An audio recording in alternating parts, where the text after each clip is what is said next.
I'm Kelsey Moser, and you're watching Thorin's YouTube channel, where no sandbagging goes unscrutinized.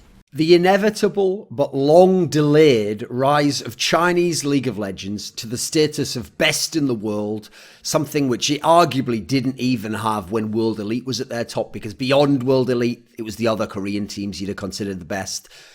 It's been a storyline for most of 2018, ever since MSI hit. I mean, we saw some hints of it in 2017, WE and Royal Never Give Up making it to the semis. Royal Never Give Up giving a great game to SK Telecom, looking very strong, obviously beating out the team Samsung that later went on to win Worlds. But after MSI, with Royal Never Give Up beating out the King's Own Dragon X team, who themselves looked actually to be taking the first steps to being one of the all-time great League of Legends teams. Now people could legitimately say we beat a real team there, a team that was dominant in the LCK. So hey, let's talk about Chinese League of Legends. Now that is a storyline that people have paid attention to. And obviously with the international tournaments after that, sure, not as serious as MSI, but still real tournaments also going China's way. Now people are starting to see, hey, China is the dominant force, is an extremely top-tier region that they should probably always have been based on the talent and some of the level of the players in certain teams, but often weren't able to get to, whereas Korea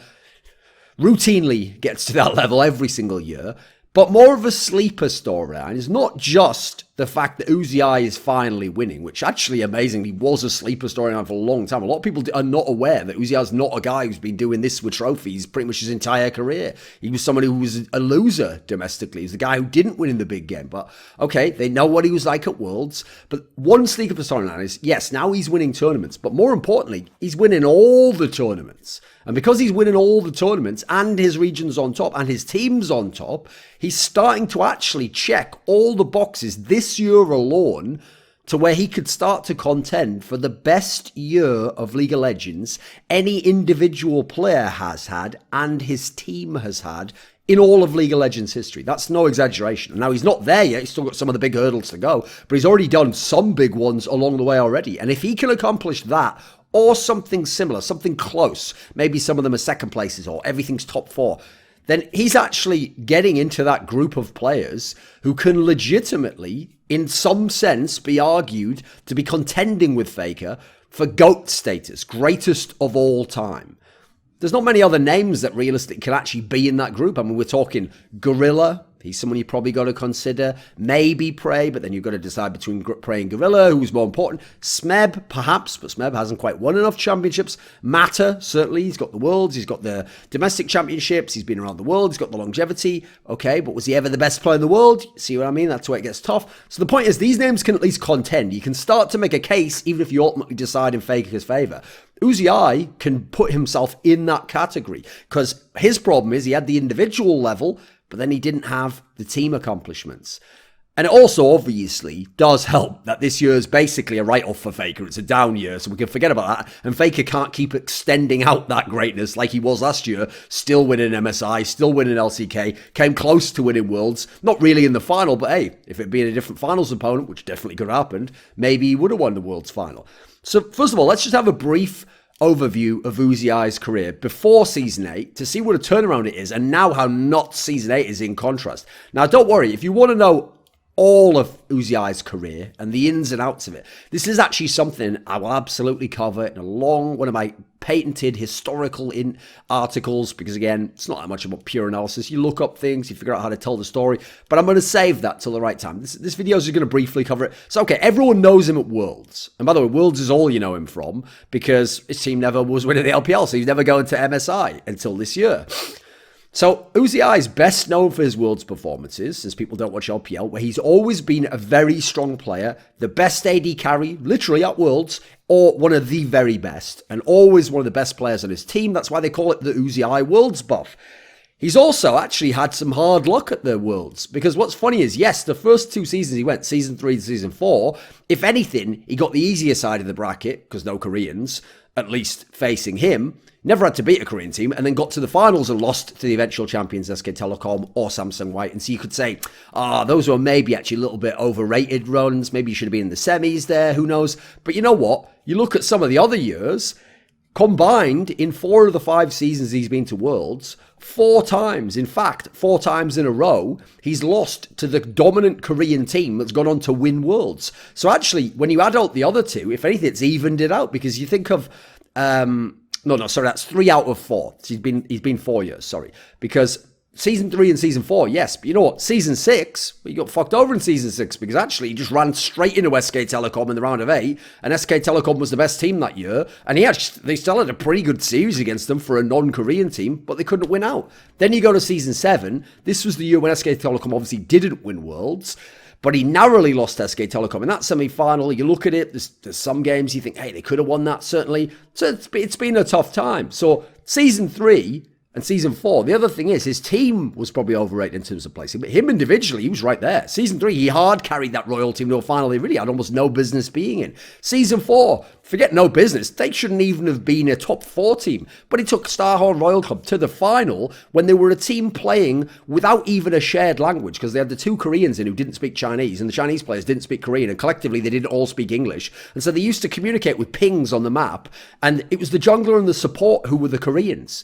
The 2 roles which during that Worlds, Mata and Dandy showed us actually could dominate the game working together, and their synergy together, and then impact on their team is what won you games for the next year when people copied the Samsung White meta. They didn't even have any of that shit in Star Rocket. What they had was Uzi Eye, beasts in every motherfucking game. Then you go season 5, okay, there's no Worlds there because he was in that OMG clusterfuck super team. Season 6, as I say, lose to SK Telecom in the round of 8. Season 7, make it to the semis. I mean, 3 semis at Worlds is pretty legit with 2 finals, right? Okay, so Worlds, stellar, looking really good. If you're not Korean, basically, that's about the best Worlds record you could ever fucking hope to have. Problem is, as I said, people haven't followed Uzi's domestic career very much, and so they don't know that not only did he not win, but oftentimes he individually had issues, or issues with teammates, or in terms of having a team that could play around him. So you look at the LPL, in the early days of the LPL, his team wasn't a factor. He was just a rising talent with a lot of skill, but his team wasn't making it anywhere close. Season 4 comes around. So that's right. Season 3, his team just made it by winning the regional. They never did shit in the LPL playoffs. Season 4 comes around. Spring season, pretty much a write-off, nothing going on there. Summer season, they've integrated the Koreans, Zero, his support player. You've got Insec as his jungler. They managed to finish 3rd in LPL. They win the regional. Cool. They go to Worlds. Obviously, they make it to the finals. Season 5, as I said, he's in the OMG team that's got all these great players that have been at Worlds, won LPL. It's absolute bust, absolute write-off. Team collapses. Was it all his fault? No. But at the same time, he wasn't the best AD carry in the league necessarily. Season 5 comes along. He's playing for the Chaogu Reapers. Finishes 4th in the spring. Transfers back to the Royal organisation, because Royal never give up now, which technically was a different team. Finishes 2nd, makes it to an LPL final at last. Has to go through on circuit points. Circuit points and regionals were very kind to Uzi Eye. He's lucky he didn't have the scenario in LPL that people had in the LCS for the first few seasons, where there was no regional. If you just had to finish like 3rd or better, because he'd had never been going to some of these fucking tournaments. I mean, admittedly, he'd gone season 4. Then you look, season 7 comes along. Spring season.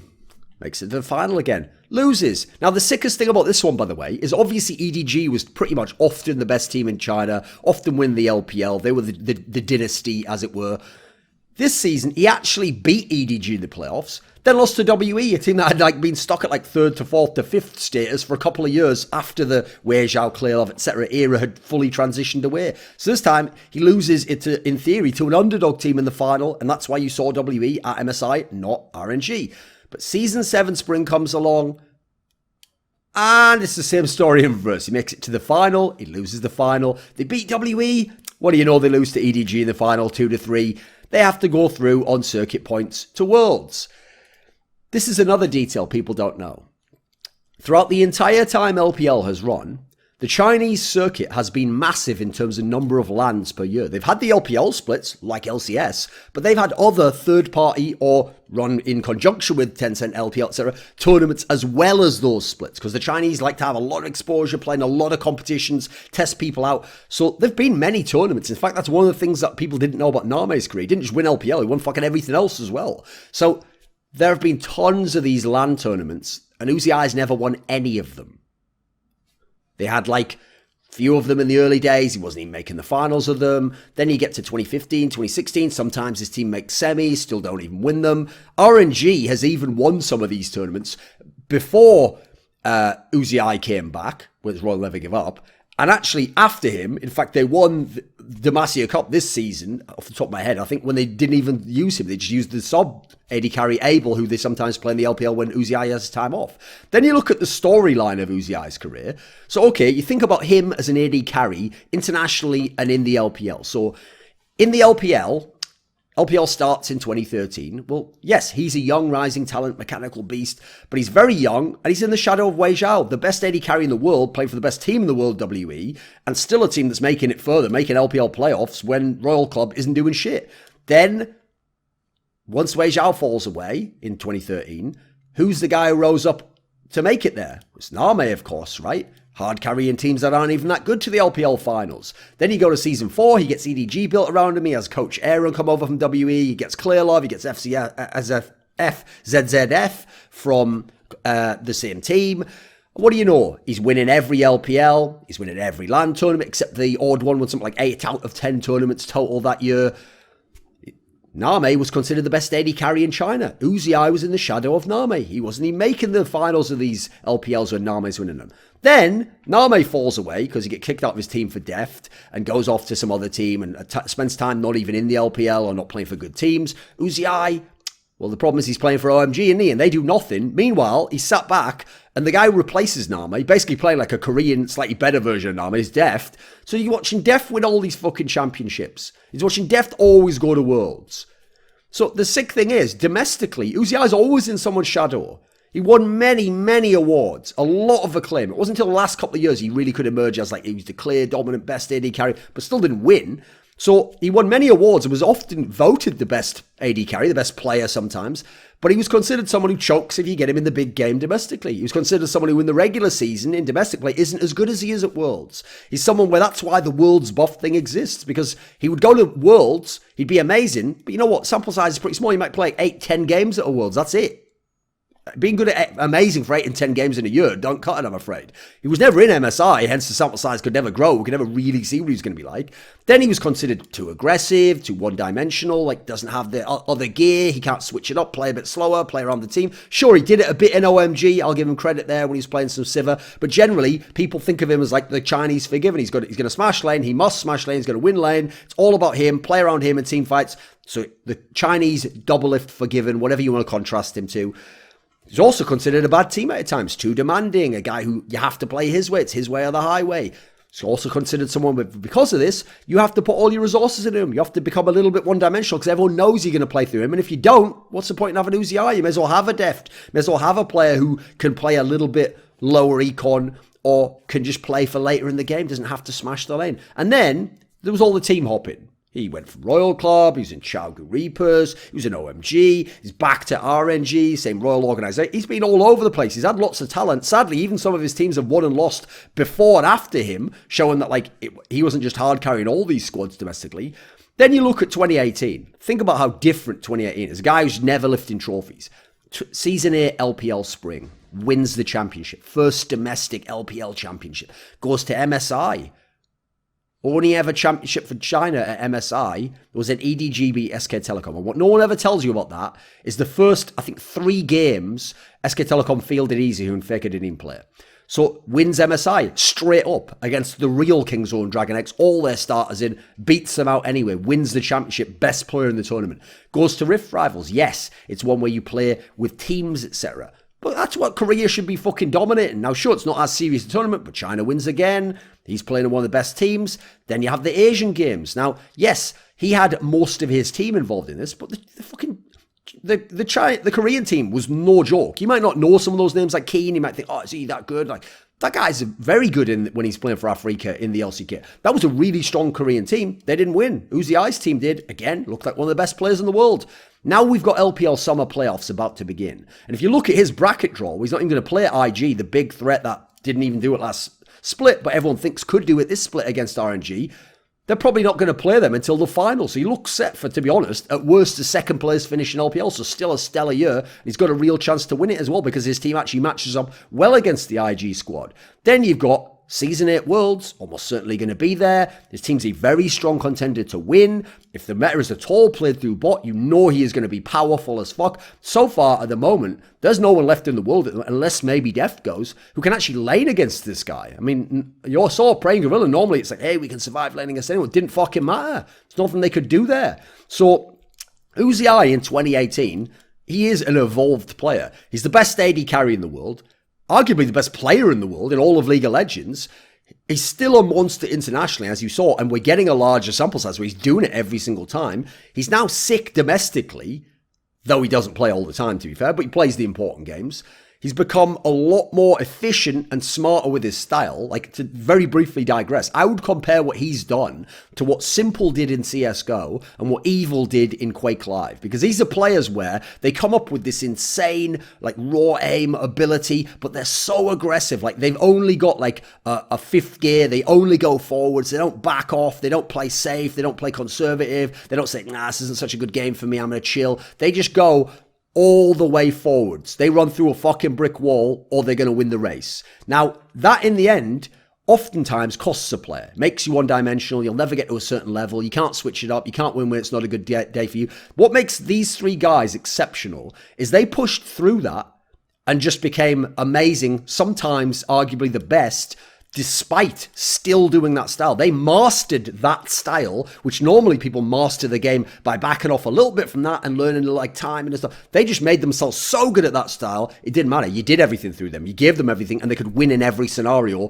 And that's what geniuses they were. Now they weren't even having bad games, despite playing right in your face, aggressive all the time. So unbelievable stuff, like your own path to greatness. Because if somehow you can do that, if you can't, you'll be remembered as a flawed gem. If you can, you'll be remembered as a motherfucking legend who innovated the game. And that is what Uzi is. Then you look at the fact that now he actually has a team around him that can help him win everything. He's got a reliable top laner who can absorb pressure from anyone, as we saw against Khan.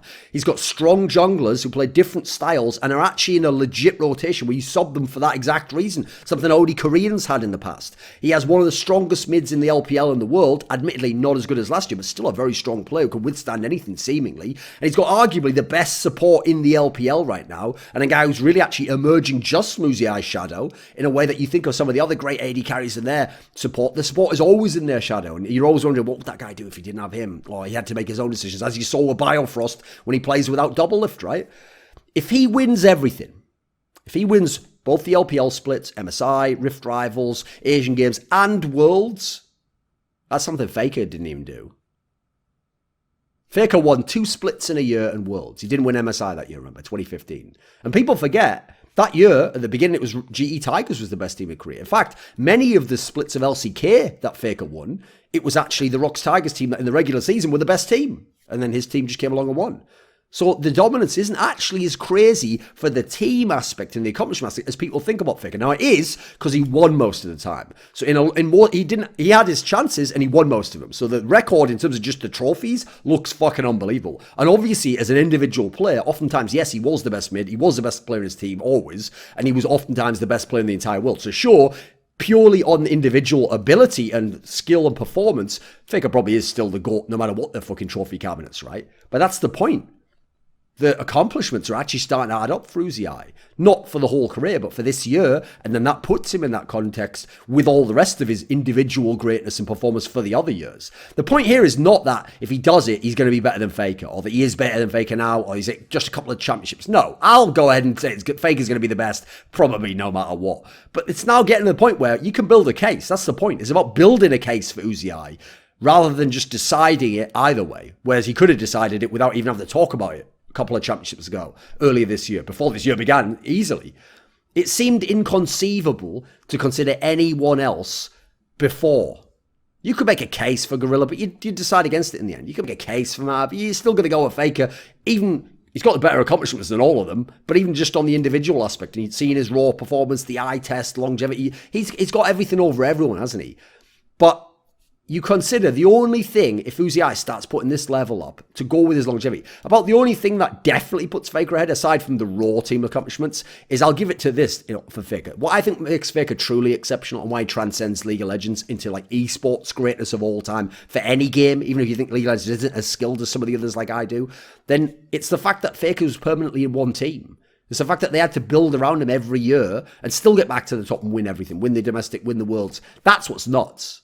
That's what no one else can do. But you have to start looking at Uzi and saying, this is starting to get interesting. This video was kindly supported by Dean Tanglis, Gardner Wilson, Andreas Snazore Westerlund, Alex Adams, Eddie Wingfors, Daniel Yordanov, Robert Baxter, Travis Greb, Kyla Harris, James Harding, Caesar, and special thanks go out to Matt Shakowski and Jerky's Minion in particular.